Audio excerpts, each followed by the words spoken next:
Sorry. Welcome to the first episode of Guests in the Garden, where we ask the questions to make one bloom.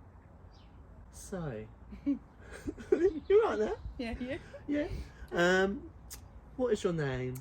My name is Charlie. Charlie. My real name is Charlotte. I go by Charlie. Alright. Yeah? Yeah. Nice. Oh. Okay. How old are you? I am 22 years of age. What a nice age. Is it? No. It's horrid. Yeah. Oh yeah, sorry, we are munching on Mackie D's. Yes, Mackie D's. As we go. Got free McPlant. Ooh la la. When and how did we meet? So we met, I think it was like 2017. We were 16, I'm pretty sure. 15, 16. Mm-hmm. And we met at FODS, which is a local little drama school. Not school, it's like a drama group. So it would be on a Sunday, and we met, and a very distinctive memory, which I think pretty much sums up our friendship since like the beginning, was we were inseparable, but we got separated because we were making too much noise and we were laughing too much because, you know, yeah, it was fun. It was a good time. Mm-hmm. It was indeed. It was. God, that feels so long ago, but not long ago at the same time. It's actually crazy how long ago it was. But also not. 6 years. 6 years? 2017. Yeah, 6 years. Hell. Yeah. That was crazy. What is your favourite colour? I like sage green. Mm-hmm. And I also like yellow because it's a happy colour. Right. Yeah. Mm-hmm. What is your favourite film? Harry Potter, all of them. Always. Harry Potter. If you had to be a bit more specific. I know it's a little bit like basic. Mm-hmm. Harry Potter and the Philosopher's Stone. That just brings me an insane level of comfort. But Prisoner of Azkaban is also good, so is Goblet of Fire. And a lot of people don't like the last two, but I do. Never seen any of them. I actually cannot believe we've been friends for this long and I've you've never seen Harry Potter. The second and third one. And you haven't seen the first one? No. You're a criminal. Wait, I might have done. I don't know. I've only watched 2 and I was forced to. Where is your favourite place that you've ever been? Rhodes in Greece, I think. It was so pretty. It was just lovely. I miss it. If I could move, I haven't been to many places, but if I could move anywhere, like to a different country, I'd probably move there because it's just, the atmosphere is just great. It's little, small, it's cute. And hot. And hot. Oh, it was so lovely, just all the time, and they're just so chill about everything. They don't care. It's great. Going on with hot, can I just say how lovely I know. it is right now? It's actually beautiful. It's been raining for so long, and now all of a sudden it's 17 degrees. That's 17 degrees in April. Finally. Next question is, where is your bucket list destination? Good question. Thanks, that's what I'm here for. Bucket list destination? Mm-hmm. Is it basic if I say Australia? No. Australia. I think that's mine, to be fair. 100% Australia. I was expecting Snowdon. I have an unhealthy obsession with Snowdon, and if I do not climb it this year, I will climb it this year. Something's got to change because I'm obsessed with it. So, how are you finding the early stage of your 20s? Nothing to how I expected. 100%. 100%. I did not expect to be here, where I am in life at this age. Tough, but also just not good. But it's tough because I'm healing. It's like a healing journey from your teen years and the things, and you're blooming into this adulthood, and it's difficult trying to manage everything, and I don't know, just I feel like you're expected to do so much, but then so little at the same time, and it's hard to like not get overwhelmed by all of the pressure that is put on you as a 20-something-year-old, and like still try, because you're still learning about yourself. Like I barely know myself. No, you me know, neither. if someone was to ask me like, how would you describe yourself to someone, I don't know what I would say, because it's just so overwhelming. But other than that, I think it's good. It can be fun, and I can, you know, I've got 8 more years of my 20s, and then so much can change in those 8 years, and I'm looking forward to it as a whole. So yeah, it's not too bad. Nice. Rough around the edges. What is the biggest challenge of your 20s you've faced so far? Dealing with my anxiety. You know, definitely. I think because it has such an impact on my everyday life, as I'm sure it does for so many people in like different ways. But yeah, that's definitely my biggest struggle, is dealing with that. So a bit of a personal question. Okay. But I think like people watching would find it inspiring. Okay. Right. So you don't drink now. No. So what made you make that decision, and have you noticed any benefits? Okay, so no, I don't drink anymore, and a lot of people are like, "Oh, you don't drink, but you're only 22." And I'm like, "Yeah, I don't drink." Anyway. But I think a lot of people are starting to. They are, like, a lot of younger people, they are choosing to be sober, because it really does, like, yes, it's fun and in the moment, but it makes you feel so shit. You do stupid things, you make stupid mistakes, like, and it can really like change the course of your whole life if you're not careful. So I chose to stop drinking because I had a little bit of a drinking problem, and I would black out a lot. So, you know, it got bad during COVID. I would pretty much every time I drank, I would black out, and I would not remember a single thing of what I have done. I have woken up in the hospital from like a night out and not known how I got there, who took me there, or why I was there. Like, I just woke up and I was in hospital. And yeah, so how I came to the decision to stop was I made a silly mistake. You know, it was kind of like just a drunken thing. I was sick on the floor of should I say ex's family's home, and you know, I just made a bit of a fool of myself, and I thought, I can't keep doing that, because it's very soul destroying, and it destroys a lot of good around you. And I just thought, no, fuck it, I've got to give up, because it's not good.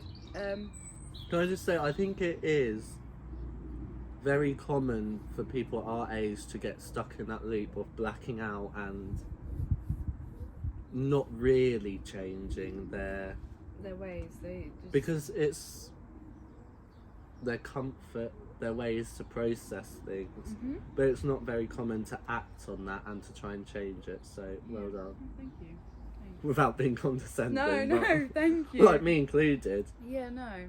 I was blacking out all the time, but I don't think I could ever just stop, because it's too ingrained with everything socially, especially down here. Definitely. There's not a lot to do around in this town. So it's usually like, oh, what are you doing later? Oh, do you want to go for a drink? Yeah. Or if you go out for a meal, it's like, oh, we'll just have a couple of drinks. Yeah. And it's such like an important, not important, but it is like a huge social activity in so many people's lives. You know, and without, like, since I've stopped drinking, I barely go out anymore. Like, you know, I don't really see half as many people as I would have done if I would still be drinking. You know? But I don't feel like I've missed out on anything. No.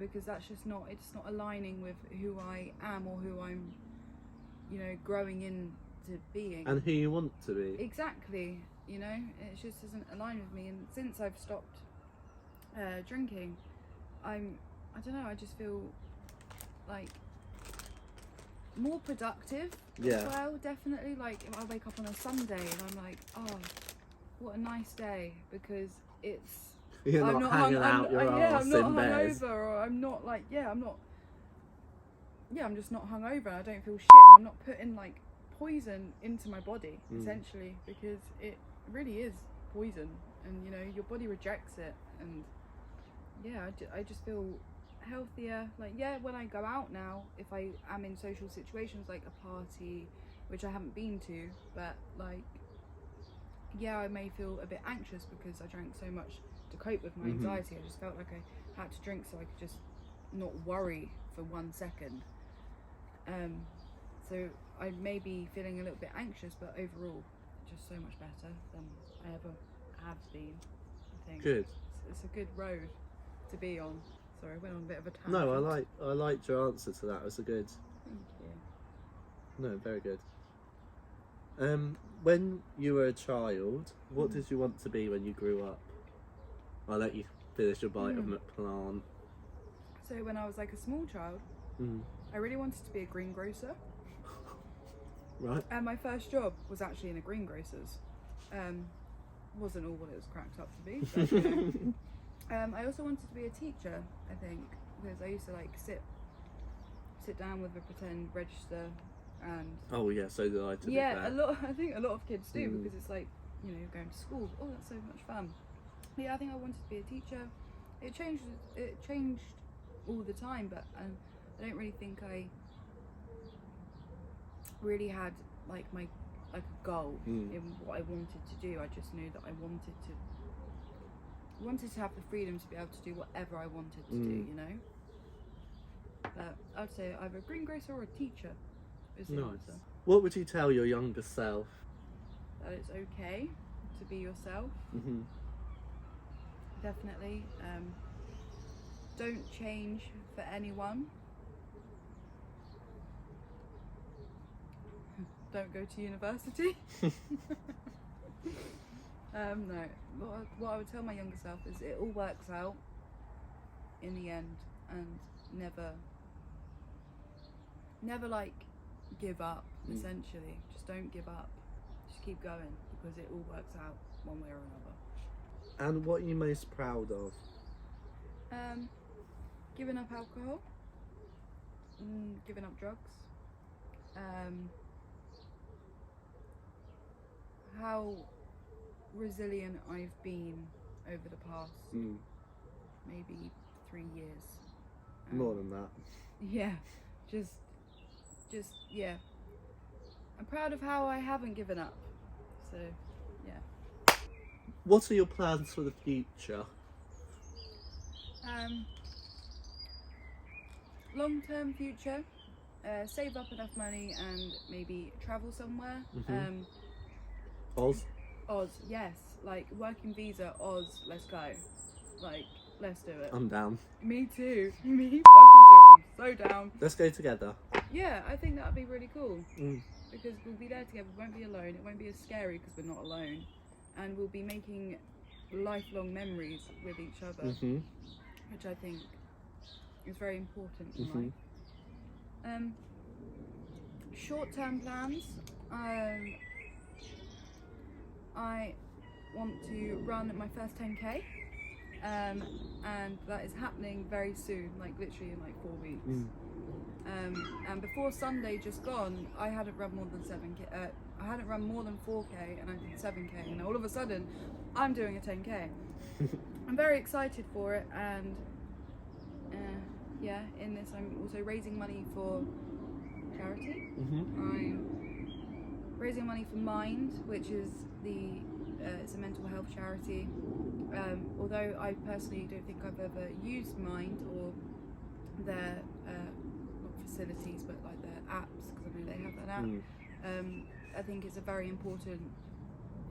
They do very important work with anyone who's suffering with mental health. Like, I know people who have used Mind when they are feeling overwhelmed or stressed about anything.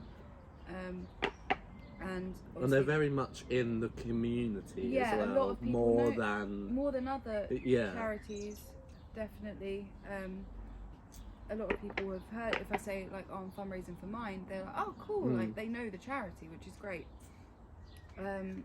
But mental health affects so many people, like my closest friends. We like, you know, it's so prominent in society, although it's very closed off too, because you don't know, like literally no one really knows that someone is carrying the weight of the world on their shoulders.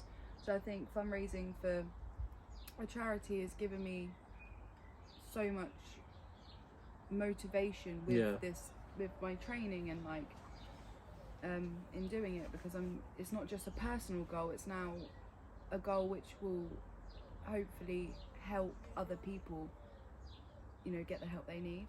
So I think that's really cool. Nice. Then maybe climb Snowdon and run a marathon. Who knows? And how are you raising this money? Like, how can people donate to you? So I have a Just Given page. Okay. Let me finish my chips. Well, if you send me the link, then I'll put it in the description below. And if you... I have a link in my Instagram bio as well.